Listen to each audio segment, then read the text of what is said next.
خبرهای نوی تاجیکستان و جهان را برای روز 19 سپتامبر نشر میکنیم. درود بیننده عزیز. برنامه با طور مستقیم از استودیوی رادیو آزادی در پراگ پخش می شود. لطفاً دوام 15 دقیقه اخبار آزادی را تماشا کنید. شروع میکنیم از سرخط گزارش‌های برنامه. وکیلان دومه دولتی روسیه پیشنهاد دارند که مهاجران کاری به کودک و همسران بر روسیه آیند و با ختم کار از این کشور فوراً بیرون شوند. لغو نظام پتنتی برای مهاجران پیشنهادی خوب است. باید در این باره فکر کنیم. دونالد ترامپ گفت می‌خواهد پایگاه نظامی بگرام را از دست طالبان در افغانستان بگیرد چون آن را چین استفاده می‌کند. شما می‌دانید آن در فاصله 1 ساعت تا مکان جایگیر است که آنجا چین سلاح‌های هسته‌ای استحصال می‌کند. دادگاه ناحیه مرغاب یک ساکنین ناحیه را برای لایک گذاشتن به مطلب تنقیدی در فیسبوک جریمه کرده است. روز پنجشنبه 18 سپتامبر پرزیدنت روسیه ولادیمیر پوتین با رهبران جناح‌های پیروز در انتخابات میان دوره این کشور مسئله مهاجرت کاری را بحث کرد. مشکل مهاجرت از مسئله‌های مبرم در این انتخابات و اصلا در برنامه‌های سیاسی دولت، پارلمان و گروه‌های سیاسی روسیه می‌باشد. همکارم میرزانبی خالقزاد نشست را پیگیری کرده است.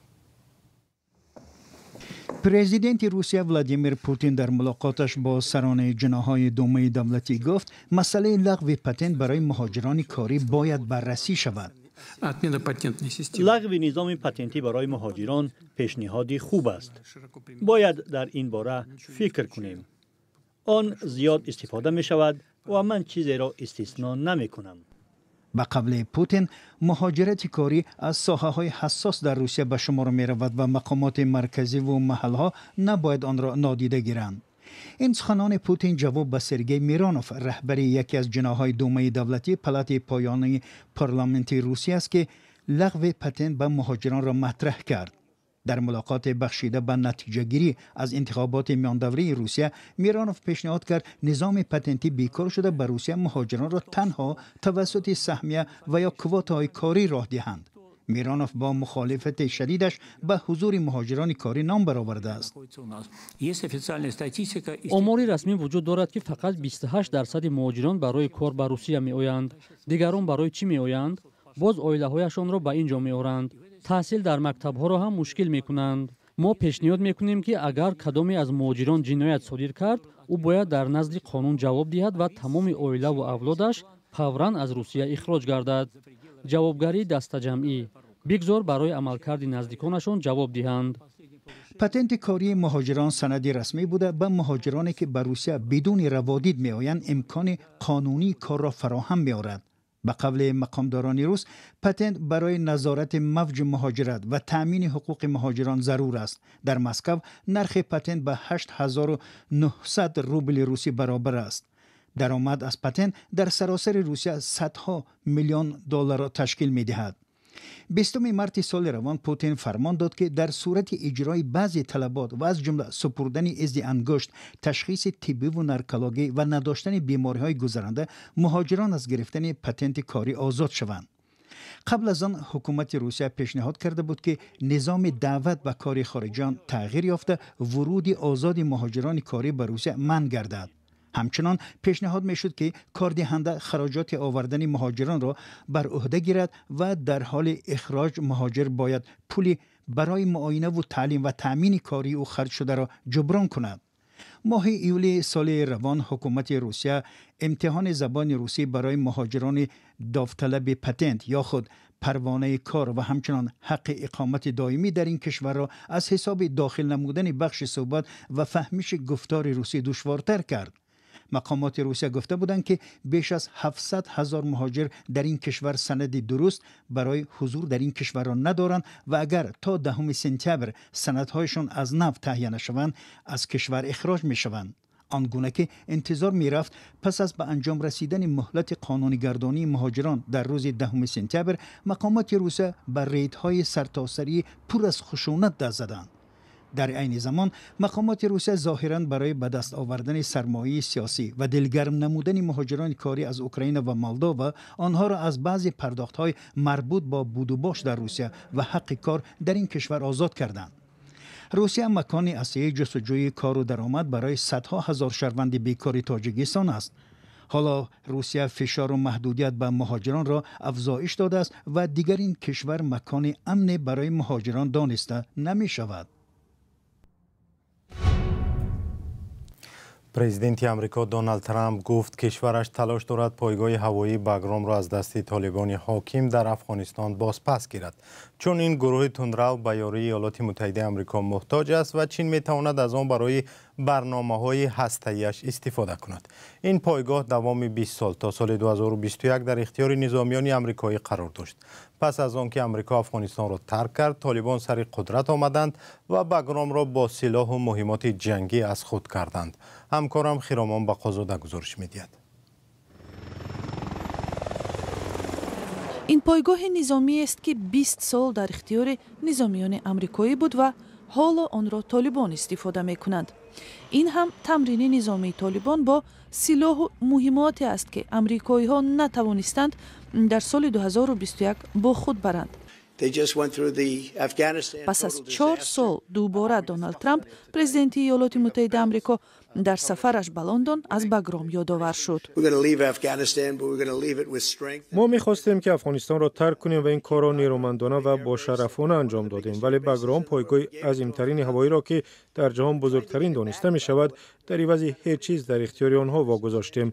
یک سبب این که ما این پایگاه را می‌خواهیم بازپس بگیریم این است که شما می‌دانید آن در فاصله 1 ساعت تا مکان جایگیر است که آنجا چین سلاح‌های هسته‌ای استحصال می‌کند. ترامپ از این پیش ماه می هم درباره پایگاه هوایی بگرام صحبت کرده، گفته بود که آن در 40 کیلومتری کابل جایگیر بوده از جانب چین اشغال شده است.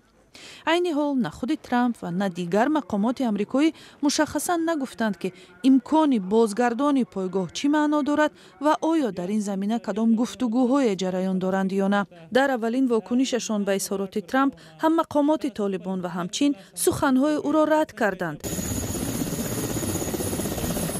طالبان که بعد برگشتنشان به قدرت در افغانستان در سال 2021 با مشکلات زیاد مثل آفت‌های طبیعی، فقر، حمله‌های تروریستی دست به گریبانند، به کمک‌های جهانی احتیاج زیاد دارند، ولی تا حال تنها روسیه با این حکومت در کابل رابطه‌های دیپلماتی برقرار کرده است. کشورهای غربی میگویند در این کشور پیش از همه باید مسائل حقوق بشر به خصوص مقام زنان و دختران بهبود یابد. بگرام سالهای 1950 از جانب حکومت شوروی ساخته شد و سالهای 1980 از مهمترین پایگاه‌های ارتش اتحاد شوروی به شمار می رفت که به خاک افغانستان تجاوز کرده بود. بعد بیرونروی نیروهای شوروی از افغانستان در سال 1989 آنجا نظامیان این کشور جایگیر شدند و در دوره عملیات بین‌المللی ضد تروریستی بعد سال 2001 این پایگاه را اساساً نیروهای زیر رهبری ایالات متحده آمریکا زیر نظارت گرفتند. چند هفته پیش از بیرون شدن نیروهای آمریکایی در تابستان سال 2021 آن به دست مقامات این کشور و در نتیجه به دست طالبان گذشت. از این پایگاه در دوره اوج حضور نیروهای ائتلافی در افغانستان بیش از 100,000 سرباز آمریکایی گذشته است. ترامپ در مرحله اول رهبریش در ایالات متحده آمریکا از ترک افغانستان کردن نظامیان آمریکایی خبر داد، ولی در اصل جریان بیرونکشی نیروها در عهد پرزیدنت جو بایدن عملی شد و در شرایط بسیار بی‌نظم و بی‌بند و بار صورت گرفت که اینچنین باعث مرگ 13 نظامی آمریکایی هم گردید. دادگاه ناحیه مرغاب یک ساکن ناحیه را برای گذاشتن لایک یا پیسندیدن یک نوشته در صفحه پامیر اینساید در فیسبوک چند هزار سومانی جریمه بسته است. در قرار دادگاه که در اختیار رادیو آزادی نیز هست آمده است که فرهاد بیکفی 47 ساله با شرکت در فعالیت اتحادیه ها و تشکیلات های جمعیتی و دینی فعالیتشان منع است گناهکار دانسته شد. همکارم طاهری سفر این موضوع را پیگیری کرد و پیش از برنامه در صحبت با او فرهاد بیکف را برای آن به جوابگری ماموری کشیدند که روز 10 سپتامبر یک نوشته صفحه پامیر اینساید را معقول دانسته است و مضمون نوشته را که روز 9 سپتامبر به مناسبت روز استقلال تاجیکستان گذاشتند در قرار دادگاه چنین ترجمه کردند از زبان روسی هست و با چنین مضمون: 34 سال پیش مملکت ما تصادفاً استقلال به دست آورد. ما اختلافات داخلی جنگ شهروندی را پس سر کردیم و امروز در شرایط زندگی داریم که وطن در دست یک عائله است. اما با وجود همه اختلاف و درد و بی‌عدالتی ها تاجیکستان وطن ما باقی میماند. ما باوری داریم روز فرا میرسد که حقیقتاً آزاد شده استقلال حقیقی به دست می آورد، خانه عمومی همه شهروندان می شود. به قول دادرس این نوشته تحقیرآمیز و با مقصد تحقیر و پس زدن مقامات دولتی در تاجیکستان است و با وجود آوردن ناباوری در میان جامعه است و علیه گذاشتن فرهاد بیکوف زیر آن به معنی طرفداری از پامیر اینساید است که در تاجیکستان فعالیت آن را منع کردند.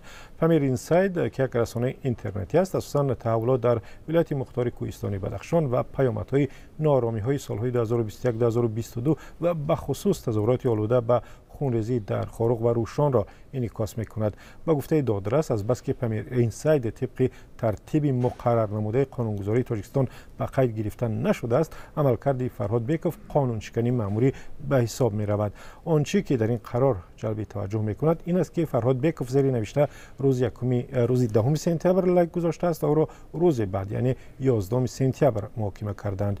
نظر خود گمانبر به قانونشکنی معلوم نیست، ولی در قرار دادگاه آمده است که فرهاد بیکوف به گناه خود اقرار شد و از کردش صدقاً پشیمان است. بر اساس قرار اکنون فرهاد بیکوف باید به فایده دولت 5250 سومانی یا بیشتر از $500 جریمه بپردازد. اما قرار دادگاه هنوز حکم اعتبار نگرفته است و تا روز 21 سپتامبر او حق دارد به دادگاه بالایی شکایت برد. سوالی دیگر از همکارم درباره خود جزا برای لایک بود. صدها کس را پس پنجره برد و بهار امسال آن را از کدکس جنایی تاجیکستان برداشتند. شاید فرهاد بیکوف از اولین کسانی است که برای لایک گذاشتن زیر نوشته‌های مخالفان دولت یا رسانه‌های آنها که تندگرا اعلان و منع شدند به جوابگری مأموری کشیده و جریمه می شود. تا ماه می امسال در تاجیکستان برای این کار به جوابگری جنایی می کشیدند. از سال 2018 بر اساس قانون در تاجیکستان برای درست شماریدن یا توجیه افراطگرایی و یا تروریسم و یا به قول مقامات انتظامی سفیدکنی عمومی تروریسم طریق شبکه اینترنت جزای سخت تعیین شد و بیشتر از 1,500 نفر را برای لایک و یا پنگ کردن نواری و نوشته‌های دارای محتوای افراطگرایی پس پنجره فرستادند.